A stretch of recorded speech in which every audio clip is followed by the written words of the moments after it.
오늘 우리에게 주신 하나님의 말씀을 봉독하겠습니다. 오늘 우리에게 주신 하나님의 말씀은 요한복음 4장 43절부터 54절입니다. 요한복음 4장 43절부터 54절 봉독하겠습니다.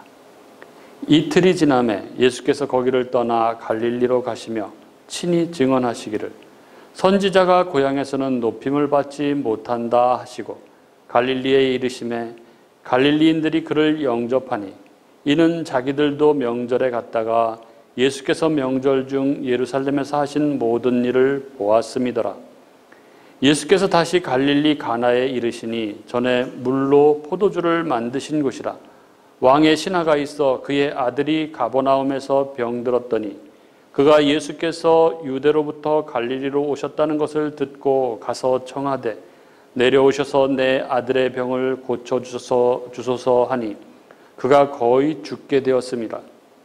예수께서 이르시되 너희는 표적과 기사를 보지 못하면 아무도 도무지 믿지 아니하리라. 신하가 이르되 주여 내 아이가 죽기 전에 내려오소서. 예수께서 이르시되 가라 내 아들이 살아 있다 하시니 그 사람이 예수께서 하신 말씀을 믿고 가더니 내려가는 길에서 그 종들이 오다가 만나서 아이가 살아있다 하거늘 그 낫기 시작한 때를 물은즉 어제 7시에 열기가 떨어졌나이다 하는지라. 그의 아버지가 예수께서 내 아들이 살아있다 말씀하신 그 때인 줄 알고 자기와 그 온 집안이 다 믿으니라.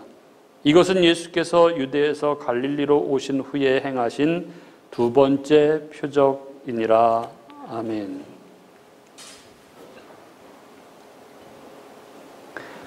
오늘 설교 제목이 참된 믿음입니다. 참된 믿음. 여러분, 참된 믿음이 어떤 것일까요? 우리는 가끔 그 전도지들 중에 사업에 실패하셨습니까? 건강을 잃으셨습니까? 주님을 만나십시오. 이런 문구가 등장하는 전도지들을 어렵지 않게 보게 됩니다. 전에 서울의 유명한 교회에서 그 교회의 남녀 청년들의 프로필을 쭉 전도지 거표지에 실어놓고 그렇게 전도지에 썼죠. 여자친구 있어? 소개팅 해볼래? 남자친구 있어? 소개팅 해볼래? 그래서 한참 구설수에 오른 적이 있는데 이런 전도지들이 말하는 것은 사람들이 교회에 가야 하는 이유에 대해서 뭐라고 말하고 있는 걸까요? 세상 사람들이 원하는 것을 교회가 채워주겠다 하는 것이죠. 정말 이런 것은 교회가 정말 얼마나 타락했는지, 교회가 교회의 본분으로부터 얼마나 떨어져 있는지를 보여주는 단적인 예라고 할 수 있습니다. 여러분, 그러면 우리는 왜 교회를 가고 예배를 드리고 우리가 주님을 부릅니까? 이 기독교의 핵심, 우리가 교회를 다니는 이유가 무엇인가요? 그것은 바로 생명입니다. 우리가 죄로부터 구원을 받아 영원한 생명을 얻는 것입니다. 죄로 말미암아 영원한 멸망 가운데 들어가야 할 우리가 어떻게 이 죄의 문제를 해결하고 하나님 나라에 들어가느냐 하는 것입니다. 그리고 그 키가 바로 믿음인 것이죠. 이 구원을 얻는 믿음, 이 참된 믿음이란 어떤 것인가? 오늘 우리는 이 참된 믿음에 대해서 말씀을 나누려고 합니다. 오늘 말씀 안에서 참된 은혜, 믿음이 무엇인지를 아주 분명히 알고 확인하는 귀한 은혜가 있기를 바랍니다. 지난주까지 우리는 예수님께서 사마리아 땅 이 야곱의 우물가로 찾아오셔서 사마리아 여인과의 대화를 통해서 당신이 택하신 백성을 구원하시는 예수님에 대해서 함께 나눴습니다. 그 사마리아 여인은 이 예수님과의 대화 속에서 자신과 대화를 나누고 있던 이 유대 남성이 바로 하나님이시라는 것을, 그가 바로 성경이 계시해 온 메시아임을 확인하고는 물동이를 버려두고 마을로 달려가서 마을 사람들에게 그가 행하신 일들을 증언하면서 이분이 바로 메시아다, 와서 봐라, 이렇게 외침으로써 마을 사람들이 다 예수님께 나와서 예수님의 말씀을 듣고 예수님을 믿게 되었다, 이렇게 적고 있습니다. 그리고 여기서 성경이 이야기하는 그 사마리아 사람들의 그 믿음을 가지게 된 동기를 말씀이라고 그렇게 적고 있죠. 오늘 본문 앞에 달려있는 이 41절과 42절 이렇게 되어 있죠. 예수의 말씀으로 말미암아 믿는 자가 더욱 많아 그 여자에게 말하되 이제 우리가 믿는 것은 내 말로 인함이 아니니 이는 우리가 친히 듣고 그가 참으로 세상의 구주인 줄 알미라 하였더라. 성경은 이 사마리아 사람들이 예수를 믿게 된 것은 예수님께서 행하신 기적이나 이적 때문이 아니라 예수님의 말씀을 듣고 그들이 예수님을 믿게 되었다는 것을 강조하면서 이 사마리아 여인의 이야기는 끝을 맺고 있습니다. 그리고 이어지는 게 오늘 본문이죠. 오늘 본문은 이렇게 시작합니다. 43절에 이틀이 지남에 예수께서 거기를 떠나 갈릴리로 가시며, 사마리아 여인의 말을 들은 사마리아 사람들이 와서 예수님의 말씀을 듣고 많은 사람들이 예수님을 믿었습니다. 그리고 예수님은 거기 이틀을 더 머무시면서 그들과 교제하고 말씀을 나누셨습니다. 그리고 이틀 후 예수님은 이 사마리아 땅을 떠나 갈릴리로 향하십니다. 유대를 떠나 갈릴리로 가시려고 했던 원래 계획대로 이 사마리아에 잠시 머무셨다가 갈릴리를 향해 가셨습니다. 그런데 다음 절에 아주 이해하기 어려운 말씀이 등장합니다. 44절을 보시겠습니다. 친히 증언하시기를 선지자가 고향에서는 높임을 받지 못한다 하시고, 원래 이런 것이죠. 이 가까운 사람들, 이 고향 사람들, 가족들이 원래 더 믿기 어려운 것이죠. 그들은 다 보아왔습니다. 그가 어릴 때 어땠는지, 그의 생활, 그의 삶을 가까이서 다 목격을 한 거죠. 요셉의 아들, 자기들과 별반 다르지 않은 요셉의 아들, 가난한 몫으로 살아온 그의 삶, 그렇게 그가 하나님의 아들, 이 메시아라는 것을 이 고향 사람들, 이 가족들이 제일 믿기 어려운 것이죠. 그런 것입니다. 어떤 교회에 어려서부터 그 교회에서 신앙생활을 했던 사람이 은혜를 받고 이 대학을 졸업하고 신대원을 갔는데 그 교회에서 교육전도사로 불렀습니다. 그리고 신학교를 졸업하고 나서 거기서 전도사 생활을 하고 있던 이 전도사님은 그 교회 전임으로 부목사 생활을 시작하게 되었습니다. 그런데 담임 목사님이 마침 1년 동안 이 안식년을 갖게 된 거죠. 그래서 임시였지만 졸지에 26살에 이 담임 목사의 사역을 대신하게 된 것이죠. 주일 설교를 다 하고 수요 설교를 하고 새벽 기도, 성경 공부 이런 거를 다 인도해야 됐던 것이죠. 그런데 그렇게 담임 목사 사역을 하게 된 첫 주일 설교를 했는데 주일 설교 다 마치고 나면은 이렇게 목사님은 이제 본당 앞에서 이렇게 계시고 성도님들이 나오면서 막 악수하면서 인사하고 은혜 많이 받았습니다. 이렇게 인사하지 않습니까? 근데 이렇게 쭉 나오는데 그 아주 잘 아는 집사님이 손을 이렇게 잡더니 뭐라 그랬겠습니까, 여러분? 제법인데?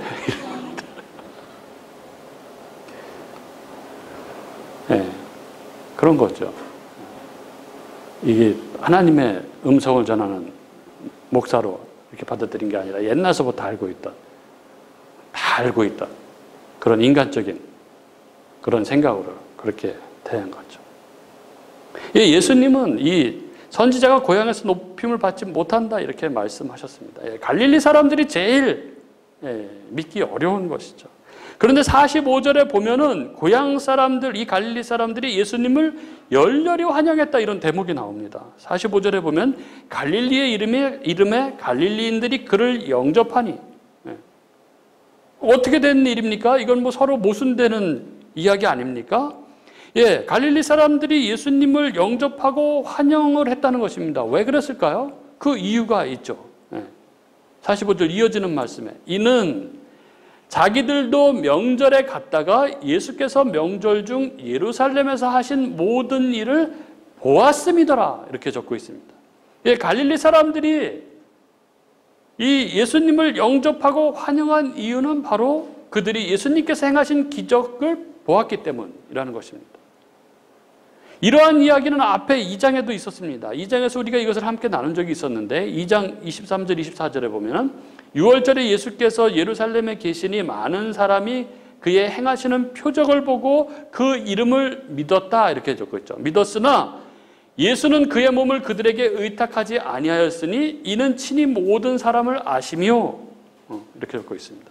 예수님을 믿는다고 하는 사람들 중에는 예수님이 행하시는 어떤 신기한 기적을 보고 믿는 사람들이 있는 것이죠. 그러나 그들의 믿음은 온전한 믿음이 아니다 이렇게 성경은 말합니다.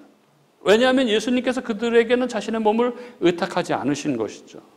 이 말은 그들이 무언가를 보고 믿으려고 하는 자들의 믿음을 예수님이 인정하지 않으셨다는 것입니다.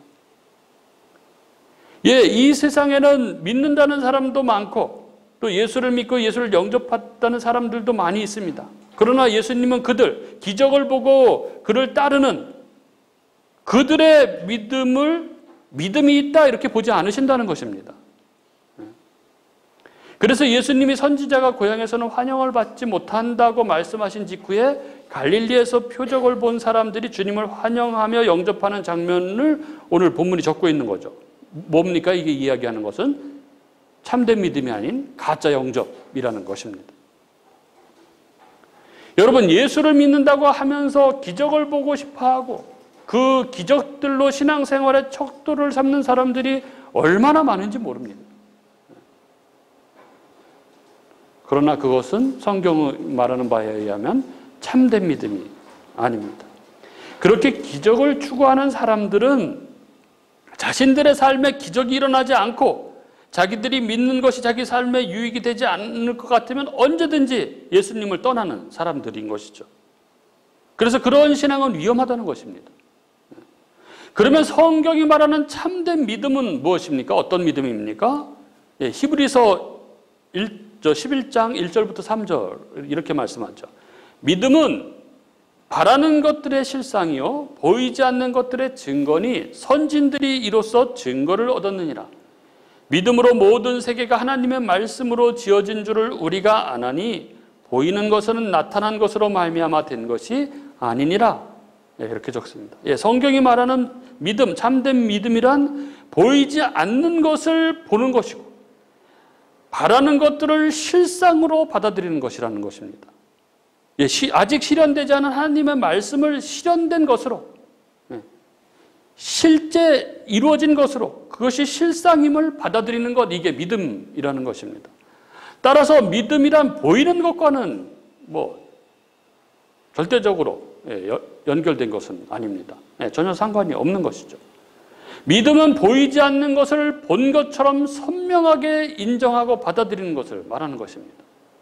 반면에 보이는 것을 보고 그러하다라고 인정하는 것은 인식인 거죠. 인지라고 부릅니다. 그래서 믿음과 인식은 완전히 다른 것입니다. 열심히 기적을 쫓아다니면서 그 기적에 신기해하고 놀라며 신앙생활을 하고 있는 사람들은 믿음이 있는 사람들이 아니라 열심히 무언가를 인식하고 있을 뿐이라는 것이죠. 그럼 왜 하나님은 이 땅의 성도들에게 믿음을 요구하실까요? 그냥 다 보여주시고 인식하게 만들면 되지 왜 굳이 믿음이라는 것을 요구하시고 그 믿음 있는 자들에게만 천국에 들여보내주시겠다고 하십니까? 무엇을 보고 만지고 인식하는 것은 누구나 다 할 수 있는 것이죠.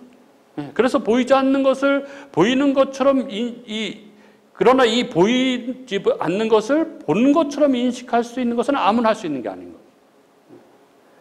그런 능력을 어디로부턴가 누군가로부턴가 받은 사람들이 보이지 않는 것을 보이는 것처럼 믿게 되는 것이죠. 그래서 하나님은 이 하나님의 선물인 믿음을 받은 사람과 그렇지 못한 사람을 이것으로 믿음으로 구별하는 것입니다. 그러나 이것이 결코 성도의 삶에 기적이 없다라는 말을 하는 것은 결코 아니죠. 하나님은 우리 아버지시기 때문에 우리의 삶의 진퇴양난에 빠진 상황 속에서 우리를 기적처럼 건져주시기도 하십니다. 그래서 성도의 삶에 때때로 기적이 있고 신비한 일들이 있고 이런 것입니다. 우리가 신앙생활을 하면서 이런 일들을 얼마나 많이 겪습니까? 때로는 기적처럼 병이 낫기도 하고, 때로는 도저히 풀리지 않는 일들이 기적처럼 해결되기도 합니다. 그러나 그것이 우리 성도의 삶, 이 믿음의 삶에 부가적으로 부어지는 은혜로 우리가 받지, 그것이 우리의 믿음을 좌우하는 결정적인 것으로 우리는 생각하지 않습니다. 하나님이 우리의 기도를 우리의 기도대로 들어주지 않는다고 해서 우리의 믿음이 흔들리지 않습니다. 잠시 흔들리다가도 금세 중심을 잡죠. 이것 때문에 예수님을 떠나지는 않습니다. 그리고 참된 믿음으로 서는 것이죠. 말씀 안에서 살아계신 하나님을 우리가 만나고, 우리를 향하신 하나님의 사랑을 깨닫고, 우리를 인도해 가시는 그 오묘한 섭리를 우리가 확인하는 것이죠. 왕의 신하의 아들을 고치신 사건은 바로 이러한 관점으로 살펴보아야 하는 사건인 것입니다. 그렇게 표정만을 보고 예수님을 환영하고 영접했던 갈릴리 사람들과 다르게 어떤 사람이 그러한 표적과 관계없이 오직 예수 그리스도의 말씀만으로 예수를 믿게 된 사건, 이게 바로 왕의 신하의 아들을 고치신 사건인 것이죠. 본문 46절을 보시죠. 예수께서 다시 갈릴리 가나에 이르시니 전에 물로 포도주를 만드신 곳이라. 왕의 신하가 있어 그의 아들이 가버나움에서 병들었더니, 이렇게 적고 있습니다.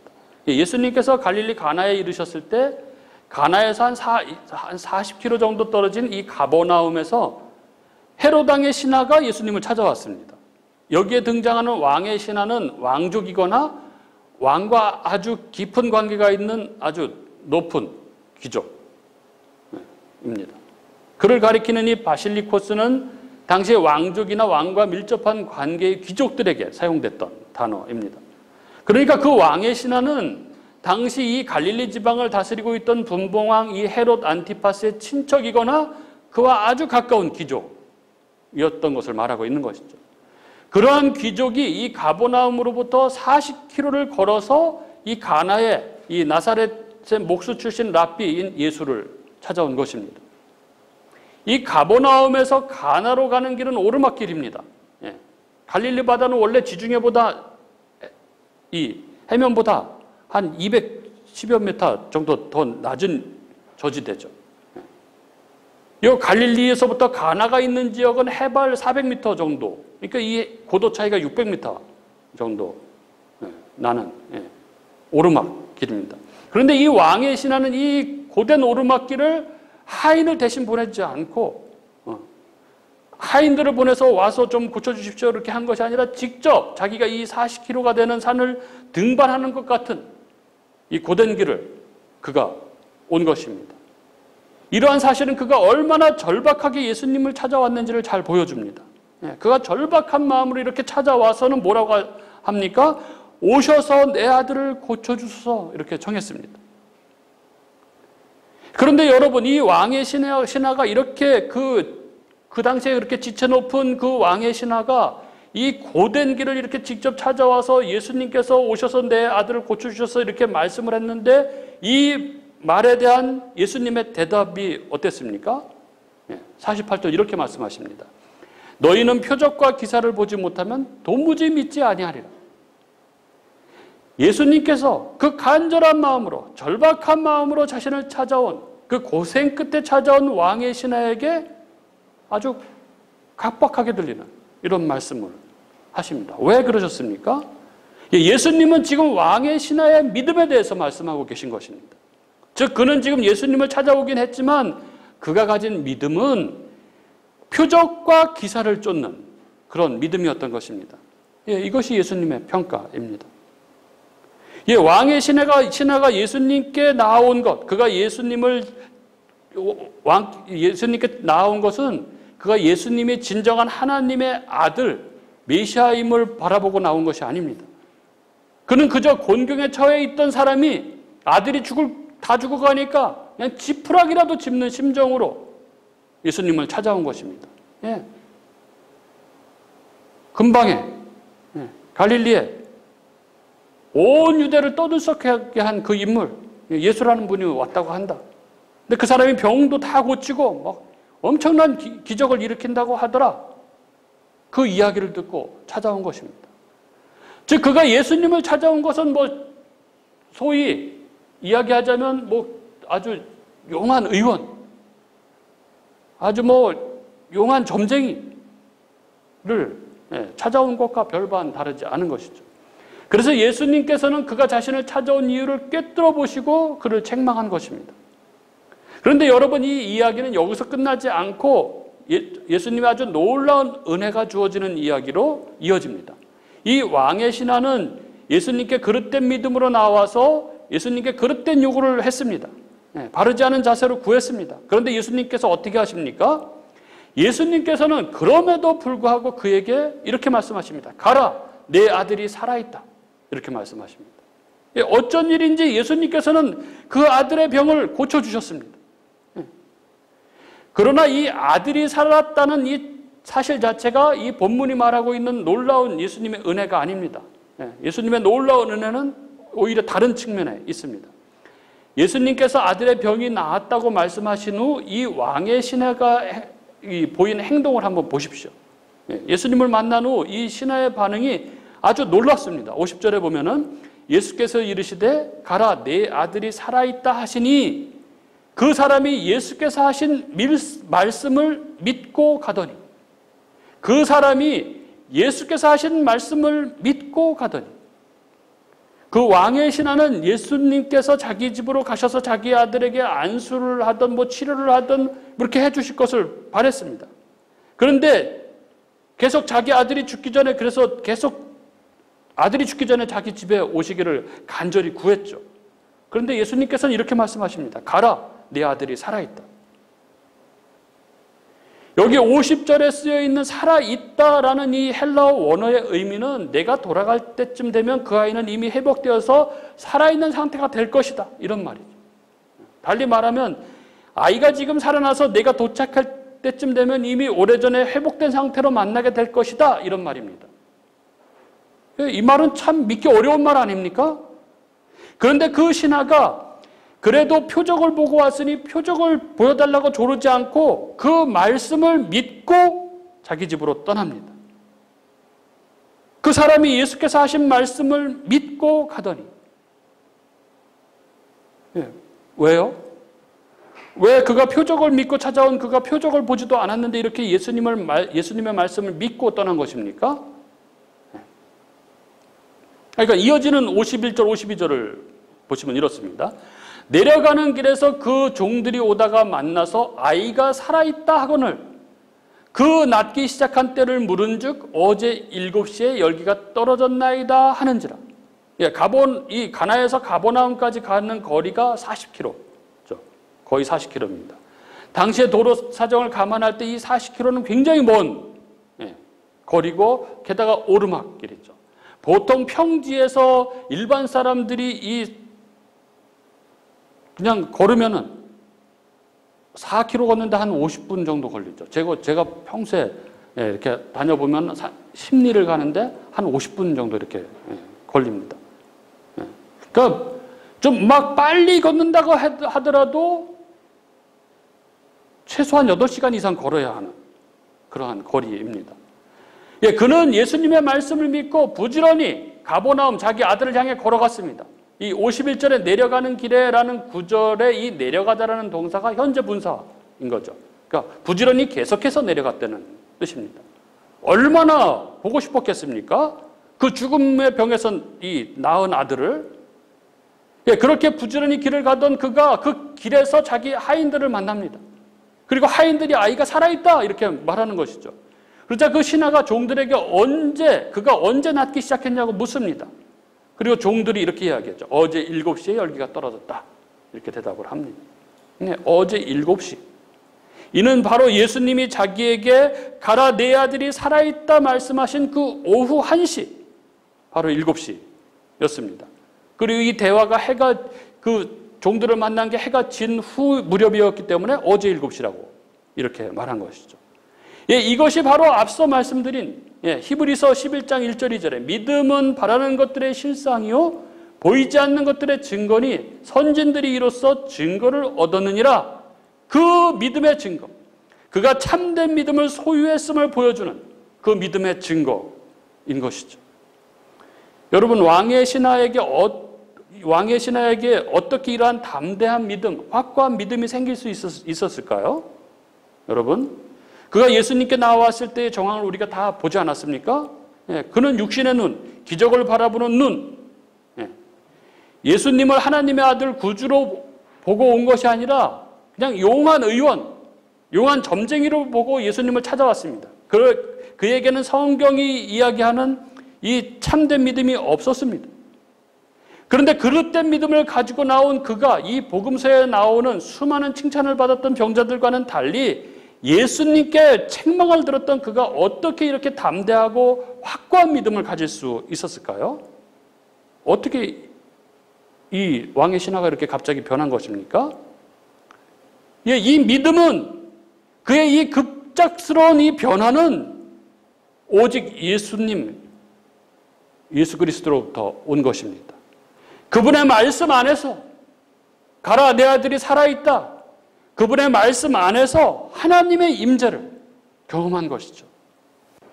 이것이 바로 하나님의 말씀임을, 그 강력한 하나님의 임재 가운데 이것을 경험한 것입니다.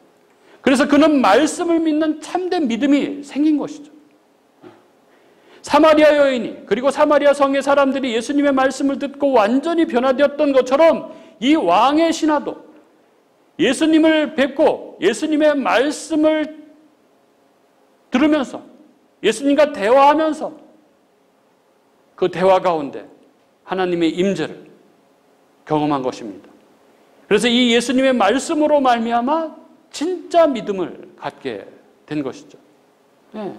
그것은 자기의 어떤 것 때문이 아니라 오직 예수님께서 말씀을 통해 그에게 참된 믿음을 주심으로 그를 변화시켜 주신 것이죠. 그리고 그가 그 믿음의 증거, 예수님의 말씀이 그의 삶 가운데 이루어지는 것을 그 증거로 확인하게 되는 것입니다. 성경은 이렇게 오늘 본문의 말씀을 통해서 표적만을 쫓는 자들에 대한 경고와 함께 말씀을 믿는 믿음의 중요성을 강조하고 있는 것입니다. 그렇게 표적을 보지 않고도 말씀을 믿고 그 말씀이 곧 현실이라는 것을 굳게 붙들고 간 왕의 신하는 그 말씀을 현실로 보게 되었고 그것으로 말미암아 그와 온 가족이 예수를 믿게 되었다. 성경은 이렇게 적고 있습니다. 성도는 이러한 믿음을 가진 사람들을 말하는 것이죠. 눈에는 아무것도 보이지 않아도, 귀에는 아무것도 들리지 않아도 오직 믿음만을 가지고 그렇게 살아가는 사람들, 그 하나님의 약속의 말씀을 붙들고 믿음으로 걸어가는 사람들, 이들이 바로 성도죠. 그리고 이 믿음은 그리스도로 말미암아 선물로 주어진 하나님의 은혜의 선물입니다. 그 은혜의 선물로 눈으로 보지 않고도 오직 말씀만으로 주님을 믿고 살아가는 자들, 그들이 바로 하나님의 백성, 성도인 것입니다. 지난 주일 우리 기도회 때도 함께 나눴는데 신방을 갔습니다.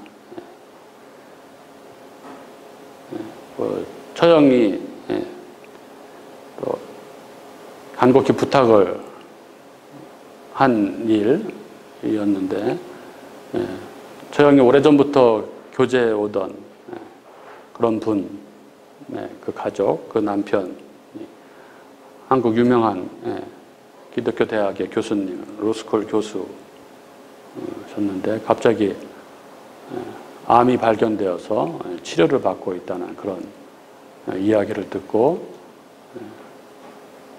가까이 있는 우리가 좀 대신 가서 좀 찾아뵀으면 좋겠다, 신방을 했으면 좋겠다, 이런 말씀을 하셔서 가기로 그렇게 마음을 먹었습니다. 보니까 그분이 워낙 대단하신 분이시더라고요. 유명 대학을 졸업하신 정말 천재들만 가는 그런 대학에서 공부하신 그런 교수님이셨는데 처형의 그 간절한 부탁을 듣고 이 사랑을 꼭 전해줘야 되겠다. 왜 뭐 그런 대단하신 천재 교수님한테 개척교회 목사를 보내시는 이유가 뭔가 이렇게 고민을 했었는데 그 처형의 간절한 사랑을 전해줘야 되겠다 그런 마음이 생겼습니다. 그리고 어쨌든 내가 신방하는 게 아니라 주님이 신방하시는 거니까 주님께서 어떤 말씀을 주실까 계속 고민을 했습니다.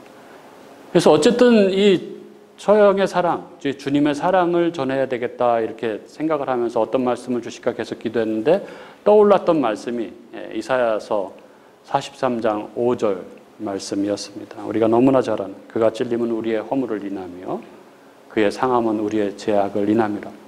그가 징계를 받음으로 우리가 화평을 누리고 그가 채찍에 맞음으로 우리가 나음을 입었도다 하는 이 말씀이었습니다. 이것보다 하나님의 사랑을 잘 드러내는 말씀이 어디 있을까 이런 생각이 들었습니다. 십자가에서 우리를 위해서 쏟으신 그 모든 사랑을 압축해서 예언한 그 이사야의 예언, 이 말씀을 통해서 하나님의 사랑을 전해야 되겠다 이렇게 마음을 먹었습니다. 그래서 계속 이제 기도하면서 있었는데 기도하고 말씀을 묵상하던 중에 정말 소름 돋는 그런 경험을 했습니다. 이 말씀이 이사야의 이 말씀이 실제로 한 토시 빠짐없이 온전히 역사 가운데 그리고 우리 각자의 성도의 삶 가운데 이 말씀이 성취되었다라는 그 뭐 너무나 당연한 이야기인데 그것이 갑자기 느껴지면서 소름이 쫙 돋은 것이죠. 이 예수님의 십자가의 사역으로 말미암아 우리의 죄와 이 허물의 문제가 다 해결이 되었고 믿는 우리들에게 그 십자가의 공로가 우리들에게 다 우리가 믿음으로 우리에게 전가되어서 우리가 하나님과 화평을 누리게 되었고 그리고 우리가 나음을 입게 되었다 한 것이 이미 성취되었다 하는 확신이 들면서 이 성취된 말씀, 이 말씀을 주신 그 하나님의 은혜가 저를 너무 소름 돋게 했습니다. 그래서 와, 어떻게 이런 말씀을 주셨을까? 그리고 어떻게 이런 마음을 주실까? 하는 그런 생각을 가지고 하나님께서 이 말씀을 주심으로 이 하나님의 사랑을 전하면서 하나님의 행하실 그 놀라운 일, 이미 이루어진 이 놀라운 말씀의 성취를 잘 전해드려야 되겠다. 그렇게 마음을 먹고 가서 이 이야기를 그대로 전했습니다. 얼마나 은혜스러운 시간이었는지 모릅니다. 환우를 신방을 해서 기도하면서 제가 이렇게 믿음으로 확고한 믿음을 가지고 그렇게 기도한 적이 많지 않았던 것 같습니다. 하나님의 영원하신 성품에 기초해서 이 하나님의 말씀이 이루어졌음을 선포하면서 그렇게 기도했습니다. 그리고 이 말씀이 이루어졌음을 확실한 믿음으로 받고 그래서 이미 그 병이 치유됐음을 믿고 그것이 지금 당장 아니면 내일 아니면 모레 치유될지 모르지만 영원하신 하나님의 성품에 기초해서 볼 때 반드시 이미 이루어졌음을 믿음으로 받아들이라고 그래서 감사와 찬양을 올려드리면서 평강과 은혜 가운데 거하는 그러한 시간이 될 수 있길 바란다고 그렇게 말씀을 전했습니다. 얼마나 감사한 시간이었는지 모릅니다. 이렇게 은혜를 주셔서 이렇게 하나님의 임재를 경험하는 삶이 얼마나 기쁜지 정말로 준비하는 시간, 신방하는 시간 너무나 은혜로운 시간들이었습니다. 이게 믿음으로 사는 삶 아니겠습니까? 이게 성도의 삶의 즐거움 아니겠습니까? 예, 오늘 우리는 이 왕의 신하의 아들을 고치신 사건을 통해서 참된 믿음이 무엇인지를 함께 나눴습니다. 예, 참된 믿음은 단지 눈으로만 보는 것이 아니라 하나님의 말씀을 믿는 것입니다. 이것이 살아계신 하나님의 말씀이라는 것을 믿는 것입니다.